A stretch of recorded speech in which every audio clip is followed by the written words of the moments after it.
Hello, and welcome back to the Cricket Nerds podcast. I am James, and I'm joined, as ever, by Zach and Benji. And today, we're going to be talking about kind of the points we missed with India versus England, because not a whole lot actually changed from yesterday in the test to today. It was a very, very convincing victory for England in the end. They made the record highest run chase for England look very, very easy. 377 runs they chased, and it never really looked in doubt. Despite what we have to say is pretty decent bowling from India, there were some spells there that England did very well to weather, and it was amazing. But yeah, we just want to talk about kind of some of the interesting points that maybe we haven't spoken about yet. One of which is we overlooked how amazing Rishabh Pant actually was in this test match. Zach, just opinions on Rishabh Pant, the test batter. Well, I think what we see with Pant is someone who, when he's left to bat in his way, which is kind of the Bazball way, you might argue, it's a really effective. He's dangerous in any conditions. We've seen him do well in Australia. We've seen him do well in India, obviously, and we've also seen him do well in England. And so this man he's a test star already, and he's only just really started his test career. And it's just awesome. Like, some of the shots he plays are absolutely outrageous. It's the ones where he ends up like in a crumpled heap on the floor, and yet the ball's gone over the boundary. Yeah. I think when you compare his innings with someone like Joe Root, you see on Cricket Info, it will say the percentage control they've had in their innings, and Pants was something like 72 versus Joe Root 85. But Pants is just as effective because it doesn't matter if he's got a lack of control. It's smart hitting. He might be hitting it in the air sometimes or playing some shots, but the shots he's playing is literally his way of getting the ball in the gaps or where the fielders aren't. And I think he's a great player and he's great to watch. And he was very good in this game, just didn't do enough. That's all. I think he kept well too, actually. I think he didn't let anything down in wicket keeping. I think he gets to it where he needs to go. I mean, there were some balls that just absolutely spiked and jagged off the pitch. I think it was off Mohammad Siraj. One of these balls just went woo, and it was like, yeah, you've got no hope of ever getting to that unless your name is Ben Folkes.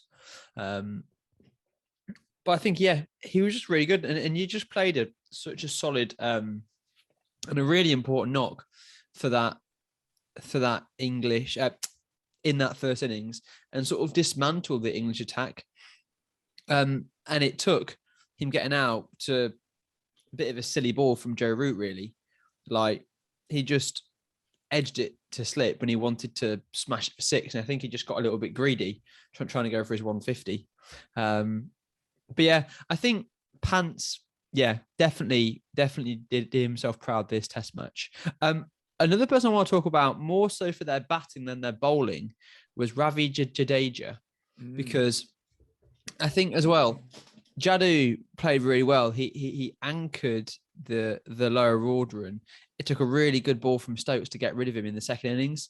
And he looked like he was going to put up a score that was unchaseable by England, although I'm not sure there is a score that's unchaseable by England now. And his bowling wasn't quite as good, but what, especially that first innings knock, I think that was just so important. I mean, I don't know what you guys think about that. I thought it was very, very good knock. I think Jadeja is somebody that he is a genuine all-rounder, but he just happens to be in one of the greatest test sides in this generation. So he ends up batting at like 7. He's not a number 7 batter, really. He kind of would fit perfectly into a number 5 spot, I think, in any other country, because as far as all-round skill goes, he's up there with Stokes. Like, he's pretty much level pegging, a different style of bowling, but still an incredibly potent bowler, an absolute gun fielder, and can really produce with the bat. What's your opinion on my boy Jadu, Zach? Do you think he should bat at 5? Because if you look at that Indian lineup, Hanuma Vihari, he's not.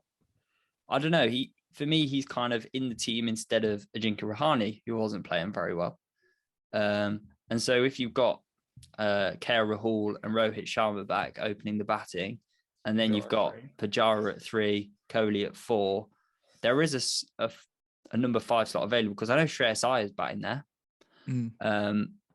which is okay. Or, well, the reason I'm saying it is because if Jadeja bats 5, because he's obviously a dependable batsman, you're not going to drop him. He's got that all-round ability. He's great in the field. He'll save you 20, 30 runs.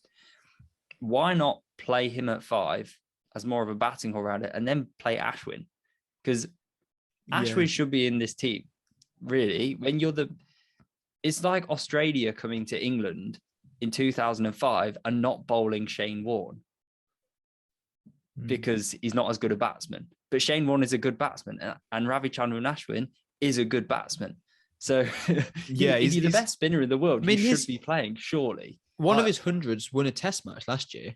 If you think back to earlier in this series, Ashwin came in at number 8 and won a test match with his bat. And that's only one of his centuries as well. I think he's had 5 test centuries. They're not fluky. He is a good batsman. Yeah. I think the issue is, though, with that mix change at the minute in the side, as Zach, you've said, the top 3 would be completely different. Like, Vihari wouldn't be in there. They'd have their first choice openers back, which ultimately makes us a lot more of a scary squad. Rishabh Pant's been going in at number 5 rather than Shreyas Iyer. I interesting you touch on Shreyas Iyer, because I want to know what you guys think about Shreyas Iyer as a test match batter, because we've seen he's very susceptible to the short ball in a test match, which is surprising because in the IPL, any short ball to Shreyas Iyer goes for 6, like without question. But in a test match, he can't face the short ball and got out to it twice. So what do you think he has a future as a test match batter?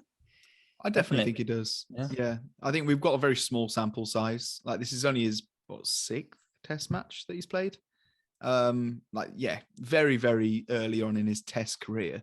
And you're going to get, I think we're living in the age of analysts. And I think that will have been something that England will have picked up on, saying, look, we've got a very, very few innings here that we can look at. But in the few innings we've got, he's looked pretty weak against the short ball, or his strike rate's been low, or his average has been low against the short ball compared to the rest, because he's an incredibly, incredibly talented batsman. But I think, like with any batsman, their cricketing career is a journey. And I think he'll, after getting found out a bit this test match, he's going to work on that, I think.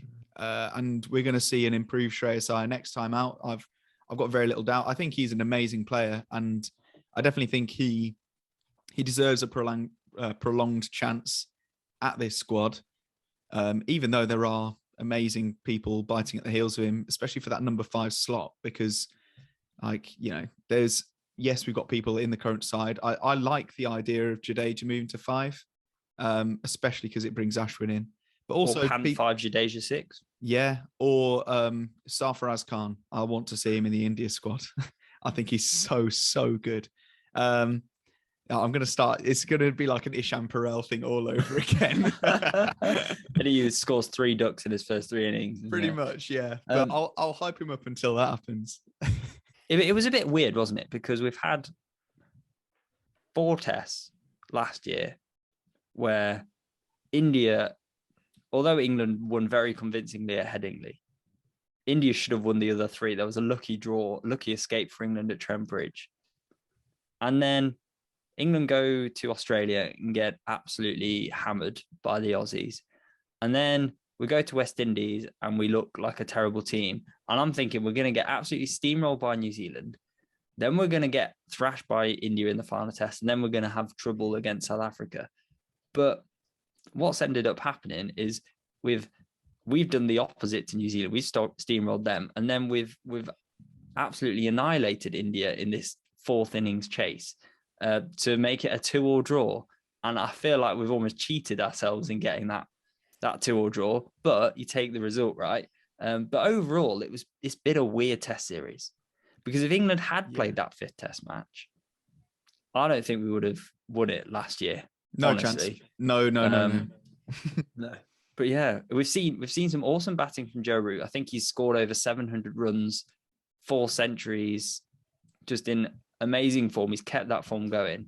But no other England batsman in that series, 4 matches, was anywhere close to him. But what's your thoughts on the series as a whole? It's a bit weird to kind of summarize it in that way. Go on, Bench. It's strange to look at it as a series on a whole, because it is just so polarized. Like, the teams both have new captains. They're both very new look teams. I think like England have made 1, 2, 3, 4, 5, 6, 7, 8, 9 changes from the second Test match that we lost. That's like mad. There's no Burns. Like, back in that Test match, Burns and Sibley opened, and Haseeb Hameed was at number 3. Oh my like, word. That's so the only constant is Joe Root and Johnny Bairstow, and also James Anderson. Like, the rest of the team is completely Stokes different. was away from cricket, wasn't he? Stokes was away. So it was just, and the India team were playing Ishant Sharma, KL Rahul, and Rohit Sharma. Rohit Sharma and KL Rahul just didn't seem to be able to get out, and Ishant Sharma didn't bowl great, but was it's just a name that's not been in the India squad for so long. I think as a whole, it's hard to speak of it as a whole, because it was really one series in 2021 and another game. It's been a one-off Test match, really. Yeah. A new era of English cricket that, I'm still waiting for that time when Bazball doesn't work. Like, every single Test match since we won the first Test match, I've been like, oh, this is the one where we're going to get bowled out for nothing and not chase it. But then every single time, pull off in a miraculous 4th innings chase. So, yeah, it's. I think that there's still areas of weakness in England. I think the top order needs looking at. I think we've done a lot in the top order to make it better. And everyone in the top order has contributed somewhat in this series, maybe except for Zach Crawley, who I think is a little bit under heat. I think he had amazing innings the last game, though. Like, he played far better in the second innings of India than he has the whole of the summer so far. So that's going for him. But yeah, it's weird. And I'm waiting for the time that Bazball doesn't work. I hope it doesn't come for a long, long time. I do think, though, that there is a little thing with Bazball where England, this Test match, were chasing for the 4th time in a row. And in that 4th innings, there was pressure on India. If England hadn't just won 3 Test matches against New Zealand, chasing over 250 every time, I think India would have been different. And I think also they had Jasprit Bumrah was in his first game as captain, feeling that pressure, and they just didn't bowl as well as they could have done against Lees and Crawley, who took the attack to India, which we wouldn't have seen. Last series, we would have seen Burns and Sibley blocking it out for 2 overs before both getting out. Yeah. And so it's a different mindset, and it worked this Test. But when you look at maybe saying, I don't know, Virat Kohli or Rohit Sharma as the captain, with Bumrah not with that burden, and potentially Ashwin playing, I think it's a different sort of chase. And when you look to the team that's coming in South Africa, they've got Kagiso Rabada, they've got Anrik Nortje, who are used to those pressure situations and are used to bowling in the one-day side, and they have the preparation. They've got about a month's preparation before they start that first Test match against England, and England will play the same way. England have no fear going into it, which will be exciting. But I think that's one factor. And I think another factor which could make it not work is potentially maybe they'll improve the balls, because they need to sort out this ball changing, right? Because what's happening is you're bowling a brand new Dukes ball for 20 overs, and then it's suddenly like we can score as many runs as we want. And so the England's middle order isn't tested by, say, reverse swing or a bit of extra bounce or anything like that. So if they change the balls or do something about the balls, then something that could change things as well going forward. Yeah, just picking up on that. It's something that we've seen throughout the English summer so far, because like tons of balls are going out of shape. Like, you know, we see the balls getting changed all the time, which you would never usually see, because people would be working on a ball for ages to try and get it to reverse swing. But now bowlers just aren't that fussed about reverse swing. They'd rather just have a new hard ball. And just to, I'm going to rattle off some middle order players. Bairstow, Root, Mitchell, Blundell, Pant, Marianne Cap, Nat Siver. All of them middle order players have capitalized on the squishy Duke's ball, made big hundreds this English summer. And yes, they are all class players, all very, very good middle order players. Because you have to be good to capitalize on it, even on a flat deck with, a ball that's doing nothing. But as we've seen, there is something to be said about this Duke's ball, this batch or whatever it is. I think Dukes have been having trouble because of COVID or whatever. But yeah, it's not good when, you can kind of, you don't want to be blaming the ball for any for good performances, especially as England fans right now. We want to be blaming, or we want to just be saying, oh, everything was stacked against them, but they were amazing. But actually, the middle order, if you're noticing a pattern across, men's and women's games across a few samples, you can kind of see the trend there. Yeah, most of the time, the ball is changed. Well, I think all of the time, actually, the ball is changed when it doesn't fit through that the holes that the umpires carry with them. I don't know what it's called. A ball checker. Yeah. I don't know. Yes, we'll go with that. The ball checker. The ball checker. But if it doesn't fit through, then they have to change the ball. And it's frustrating for the umpires because they're having to change it all the time. And it's not just Stuart Broad just breathing down their neck 24/7. It's not that. It's the fact that it's literally the ball is so misshapen and so bad that they just need to get a replacement. It's not great for the game. It just holds up play. And that's also not great for the game. So, but overall, Test cricket is alive and well and looking very, very brilliant. Do you want to hear a stat? Yes, of course. Just one more fun stat. In this Test series, Joe Root has averaged 105. It's not bad. He's seeing them in 9 innings. That's not bad at all. He's not great, is he? Really? Yeah, he's all right. He can. I'm expecting 150. The thing is that goes to talk about. Yeah, Joe Root scored a fantastic 100, but then in the first series, the first half of the series, there wasn't the issue with the balls being changed every now and again, and it just shows what an imperious player Joe Root is. He's truly the best batsman in the world right now. And I'm excited to see him back in some white ball stuff now. He's not captain anymore. That'll be exciting. Well, talking about that. Talking about that, we do have a Cricket Nerds question. And yes, that segues very nicely because it's from Shail Janand, right? Legend of the game. Who says, do you guys think that the time of multi-format players are over? I mean, do you think of the big four, Root, Kohli, Williamson, Smith? None of them are succeeding in all formats. Root and Smith are doing well in Tests, but they don't even get bought in the IPL auction. And Kohli and Williamson are failing in all formats right now. I think in the near future, most nations will have completely different teams in red and white ball with very little to no overlap between them. Given, of course, that you have a big enough pool of cricketers to do that in the first place. So I'm guessing he's talking about teams like New Zealand versus England, where there's a massive difference in terms of players they can pick. Do you think that the time of multi-format players is over? Benj. That's a good question. I don't. Because Ravi Jadeja is a player who proves that wrong. I think that players can succeed in all formats. I think it takes a certain type of player to be in all formats. I think there's definitely a place in the game for specialist white ball players and specialist red ball players. That's fine. I get that. I'm on board with that. We've got separate coaches. That's all good. But I think, yeah, there's definitely room for players that can do everything. Like Joe Root, he's never really been a T20 player. Like, if you look at the way that he bats, he's never a tee off from ball one. If you look at him in one-day cricket, when England had the, World Cup winning team in 2019, Root's role in that was to come in at 3, he'd score a runner ball 50, and then he'd play some fantastic shots all around and get a massive 100.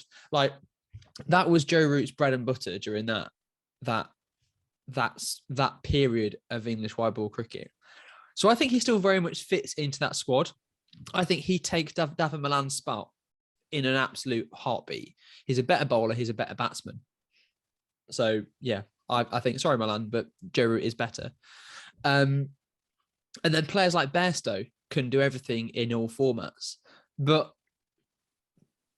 I don't think we'll see like a Steve Smith be a T20 player. And I don't think that's the thing that we'll see much of, just because of that style. So no, I don't think it's the end of multi-format players, but I do think that having specialists isn't a bad thing.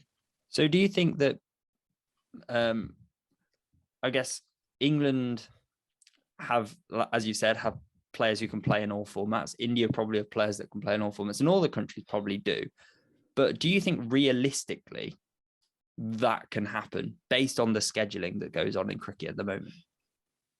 I think it's got less of a chance because you're right. We're playing so much cricket at the moment that, like we're seeing at the moment with like England have just played, back-to-back tests, basically, like 4 in a row. And we've got a T20 series starting with India on Friday, is it? Friday, yeah. So, like, already, are we going to see? I don't think we'll see Bairstow in that first T20, will we? Because he'll be he's not in the squad. Exactly, yeah. So we're going to be playing a Pant? completely different squad. So Pant and Rohit are in the squad for the second T20, and Bumrah. The India Test match players are only missing the first T20, and then they're playing in the one that's. Oh no, sorry, it starts on Thursday, and they're playing in the one on Saturday. So there's not much of a turnaround. I don't think you'll get a player that plays every single match, especially for England. But also, you have to think about other countries play less cricket.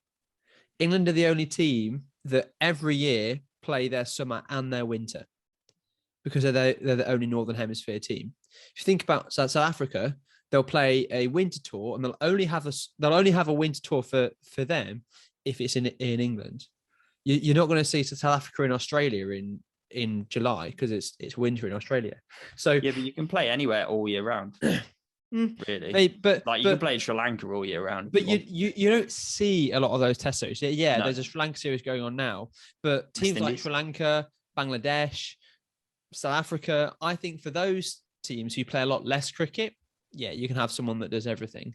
But England, Australia, India, it's going to be hard, especially with things like the 100 and the IPL too, taking up some of those ICC scheduling slots. But it is an interesting conversation for another podcast, I think, thinking about like how the shorter format of the game is kind of taking over cricket at the moment.